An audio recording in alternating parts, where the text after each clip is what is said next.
আবারও দেখা যাবে ভারত বাংলাদেশ ক্ল্যাশ। এশিয়া কাপে নিজেদের পরবর্তী ম্যাচে ভারতের বিপক্ষে খেলতে নামবে বাংলাদেশ দল। যে ম্যাচ জিতলে হাতছানি এশিয়া কাপের ফাইনাল। তবে জয়টা মোটেও সহজ হবে না টাইগারদের।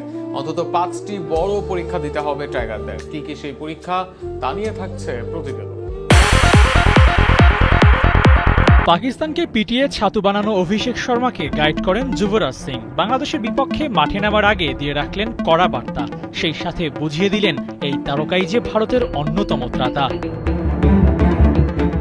ভারত পাকিস্তান ম্যাচের থেকেও বেশি হাইপ বাংলাদেশ ভারত ম্যাচ। আর সেই ম্যাচের আগে ভারতের ক্রিকেটারদের গরম রাখতেই সাবেক ভারতীয় ক্রিকেটারদের তোড়জোড়।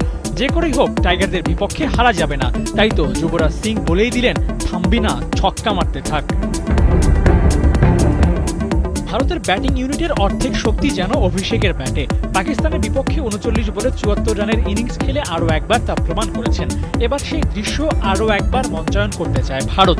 আর এই কাজে সবচেয়ে বড় হাতিয়ার অভিষেক শর্মা।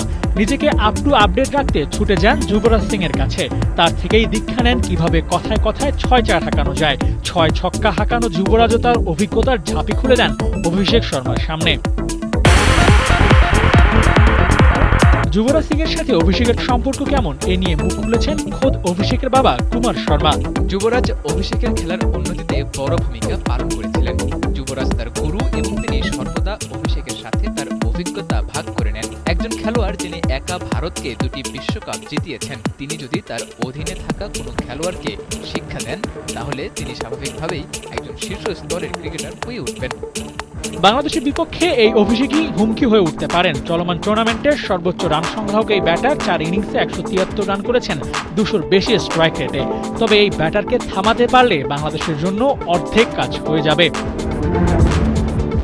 ফেয়ারলেস অভিষেককে তো চাইলেই থামিয়ে দেওয়া যাবে না। এর জন্য দরকার ঠিকঠাক পরিকল্পনা। সেটি করতে পারলে লিটনদের কাছে ধরাশয়ী হতে পারে টিম ইন্ডিয়া। তার আগে দিতে হবে 5 কঠিন পরীক্ষা। প্রথম পরীক্ষা জসপ্রীত বুমরা। পাওয়ার প্লেতে 2 থেকে 3 ওভার বল করেন বুমরা। পাওয়ার প্লেতে 4 ম্যাচে 2 ম্যাচে ভালো করেছে বাংলাদেশ। সেসব ম্যাচেই পেয়েছে জয়। কিন্তু এর আগে চামিরা থুসারার বলে বাংলাদেশের দুর্বলতা প্রতীয়মান হয়েছে। তবে এখানে বাংলাদেশের পরীক্ষা বিশ্বসেরা বুমরার সামনে। সর্বশেষ ম্যাচে পাকিস্তানের থেকে শিক্ষা নিয়ে যদি বুমরাকে ভালোভাবে সামলানো যায়, তবে ভালো শুরু যেমন পাবে বাংলাদেশ, তেমনি ভারত তো থাকবে চাপে। দ্বিতীয় পরীক্ষা অভিষেক শর্মা। মূলত বোলিংয়ে বুমরার মতো ব্যাটিংয়ে অভিষেক ম্যাচ ঘুরিয়ে দিতে পারেন একাই। যতক্ষণ খেলেন খেলার দৃশ্যপট বদলে দিয়ে যান, ম্যাচ দিয়ে যান ভারতের হাতে। তাই অভিষেককে থামানোর জন্য সব প্ল্যান করতে হবে বাংলাদেশকে। শুরুতে অভিষেককে না থামানো গেলে বড় আকারে ভুগতে হতে পারে টাইগারদের।